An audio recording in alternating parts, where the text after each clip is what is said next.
Hello students, welcome back to the channel of Skylight Educators and to the CUT Accountancy MCQ Practice Series 1.0 जिसमें हम लोग solve कर रहे हैं total 1000 questions और हम लोग पहुंच गए हमारे क्वेश्चन नंबर 71 पे। टॉपिक चल रहा है हमारा change in profit sharing ratio. चलिए शुरू करते हैं from the question number 71। So it says the reconstitution of partnership firm is required on. So इनमें से कौन से ऐसा ओकेजन है जिस टाइम पे रिकॉन्स्टिट्यूशन ऑफ पार्टनरशिप फर्म होता है। तो पहले मैं आपको रिकॉन्स्टिट्यूशन बता देता हूँ। रिकॉन्स्टिट्यूशन उसको कहते हैं जब प्रीवियस एग्रीमेंट्स हमारे खत्म हो जाए और new agreements comes into the existence, यानी कि पार्टनरशिप है, रिलेशनशिप बिटवीन द पार्टनरशिप भी है, लेकिन आपस ही कोई भी एग्रीमेंट्स के अंदर जब भी चेंज आता है तो उसको रिकॉन्स्टिट्यूशन कहा जाता है। तो जैसे कोई पार्टनर आ गया, एडमिशन ऑफ अ पार्टनर, तो पुराने एग्रीमेंट खत्म, नए एग्रीमेंट शुरू, तो दिस इज रिकॉन्स्टिट्यूशन का एग्जांपल। अब देखते हैं यहाँ पे क्या क्या कह रहे हैं। So option number A is change in profit sharing ratio. So इसमें अगर पार्टनर्स के आपस में प्रॉफिट शेयरिंग रेशियो चेंज हो जाती है तो उस केस में भी रिकॉन्स्टिट्यूशन होगा, क्योंकि हमारी पार्टनरशिप डीड के अकॉर्डिंग प्रॉफिट शेयरिंग रेशियो यानी एग्रीमेंट ही चेंज हो गया। तो इस केस में पुराना एग्रीमेंट खत्म, नया एग्रीमेंट शुरू, तो this is reconstitution.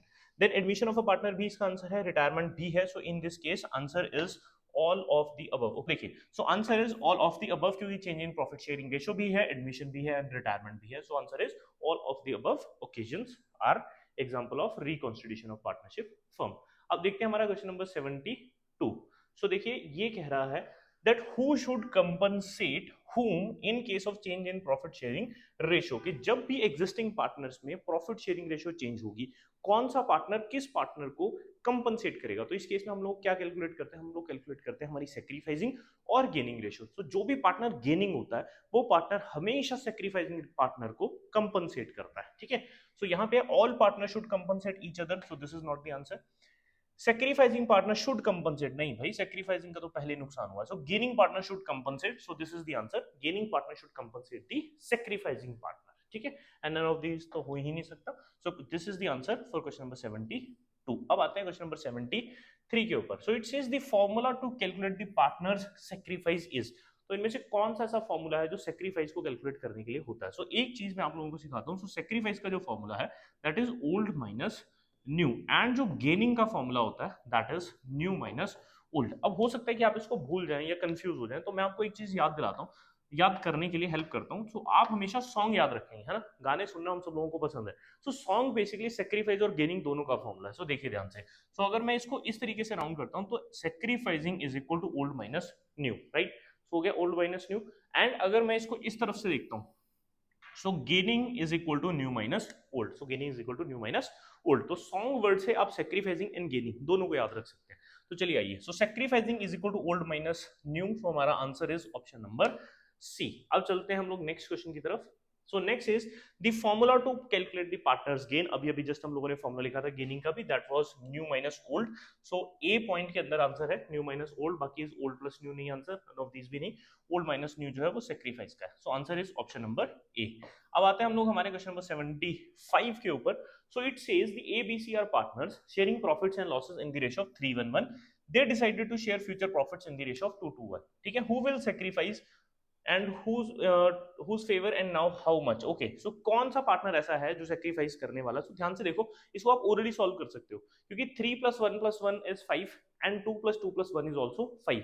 So in this case हमारा जो सी वाला पार्टनर है ये पहले भी 1/5 शेयर पे था, ये अब भी 1/5 शेयर पे है। सो इन दिस केस इसने ना तो सेक्रीफाइस किया ना इसने गेन किया, तो अल्टीमेटली बचे हमारे दो पार्टनर। अब आप चेक कीजिए कि ओल्ड जो इसका शेयर है दैट वाज 1/5 और अब इसका न्यू शेयर हो गया 2/5, यानी कि हमारा जो बी पार्टनर है he is the gaining one, right. So automatically अगर सी ने ना गेन किया ना सेक्रीफाइस किया और बी अगर गेन कर रहा है तो ऑटोमेटिकली ए सेक्रीफाइस कर रहा है, राइट। अगर आप इसको सॉल्व करके भी देखना चाहते हो तो आप कर सकते हो, ठीक है। सो इसके लिए फॉर्मूला आप यूज करोगे, sacrifice is equal to old minus new. So old share is A का 3/5 एंड न्यू शेयर इज 2/5। ठीक है, so answer is 1/5 and B का भी ऐसे ही कर सकते हो आप। So old is 1/5 minus new is 2/5, right. So this is minus 1/5। So B is gaining, जो कि मैं आपको पहले ही बता चुका हूं। चलिए आइए। So A will sacrifice 1/5 in favour of B, A will sacrifice in favour of C, B will sacrifice, C will sacrifice. So A ने सेक्रीफाइस किया, ये हम लोगों को मालूम है, ये रहा हमारा सेक्रीफाइस शेयर। तो option number A is the correct answer for this question. आगे चलते हैं और जर्नल एंट्री पास करनी पड़ेगी। सो देखिए, so A and B are partners in a firm sharing profits and losses in the ratio of 3:2 on first April 19 they decided to share future profits equally. So equally हम लोगों ने करने का decide किया है, तो सबसे पहले तो हमारा सेक्रीफाइस और गेन निकाल लेते हैं. So old minus new is equal to sacrifice. So A का जो ओल्ड शेयर है दैट वाज 3/5 और बी का जो शेयर है दैट वाज 2/5. अब इन्होंने डिसाइड किया है इक्वल करने का, सो -1/2 एंड -1/2, राइट. सो आपके पास हो जाएगा 10, 6 एंड 5, 1/10. तो हमारा जो बी पार्टनर है वो हमारा गेनिंग है, सो दिस इज -1/10. ठीक है. सो इसका जो शेयर है that is gaining share. So हमारी जो एंट्री बननी चाहिए that must be B's capital account debit to S capital account. ठीक है. सो यहाँ पर देखते हैं बीस कैपिटल टू एस कैपिटल कहाँ कहाँ है. एक यहाँ पर है, एक यहाँ पर है, लेकिन हमारा करेक्ट आंसर अब कैसे आएगा. हमारी जो फर्म की गुडविल है दैट इज 45,000. सो इसका अमाउंट सेक्रीफाइस और गेन निकालने के लिए आप क्या करोगे, फर्म की जो गुडविल है वैल्यूड उसको मल्टीप्लाई करते हैं हम सेक्रीफाइस और गेन से, जो कि है 1/10. सो आपका जो आंसर आना चाहिए दैट इज 4500. ठीक है.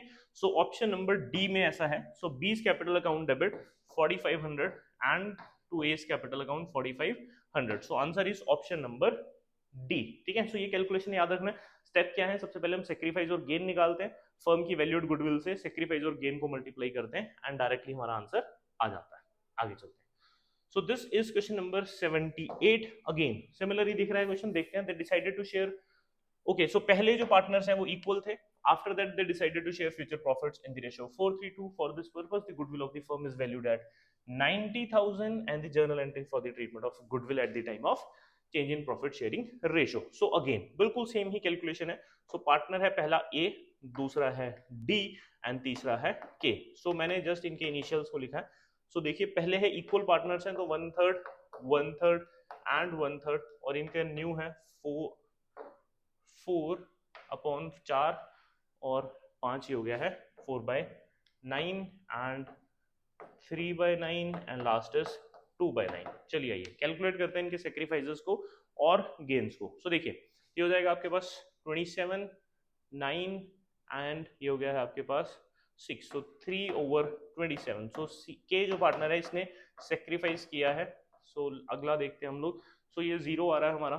ठीक है. सो इसमें no sacrifice no gain, no sacrifice no gain, right.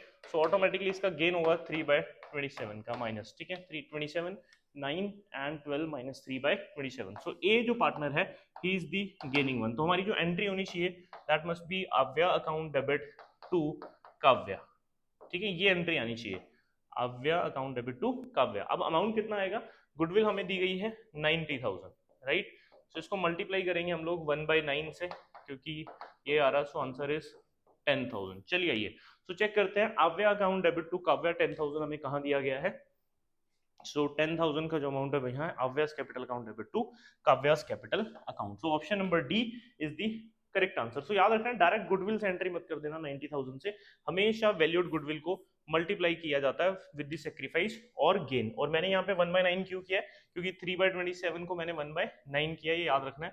कभी आपको लगे कि 3/27 कैलकुलेशन थी तो कैसे आया. ठीक है. Okay.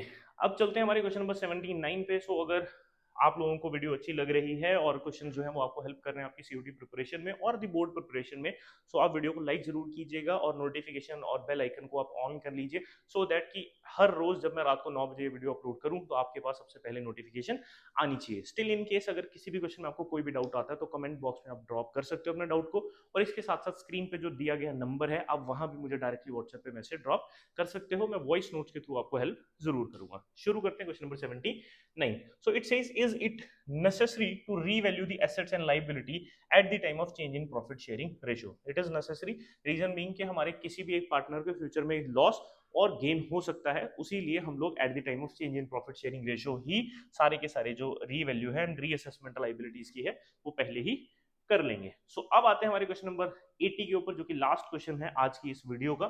So it says which of the following is an occasion of a reconstitution of partnership firm. So ये हमारा पहला क्वेश्चन ही था सेम ही है बिल्कुल। सो एडमिशन ऑफ अ पार्टनर है, change in profit sharing ratio है, रिटायरमेंट और डेथ भी है। So all of the above, बिल्कुल सेम क्वेश्चन है ये। और ये जो रिकॉन्स्टिट्यूशन वाला क्वेश्चन है ना, ये भी ना सीयूटी में 2 या 3 बार आ चुका है। इसके अंदर ध्यान रखना है, रिकॉन्स्टिट्यूशन ऑफ पार्टनरशिप फर्म जो है that is separate and dissolution of partnership firm is अलग। सो रिकॉन्स्टिट्यूशन में आपका change in profit sharing ratio, admission, retirement and death तक आता है। डिसोल्यूशन ऑफ पार्टनरशिप फर्म के अंदर हमारा डिसोल्यूशन ऑफ पार्टनरशिप फर्म आता है। So reconstitution and dissolution of partnership ये दोनों सेम है। क्या बोला मैंने? Reconstitution of partnership and dissolution of partnership firm same है, डिसोल्यूशन ऑफ पार्टनरशिप फर्म अलग है, वो अलग है, याद रखना है। सो अब हम लोग मिलते हैं from the question number 81 in the next video.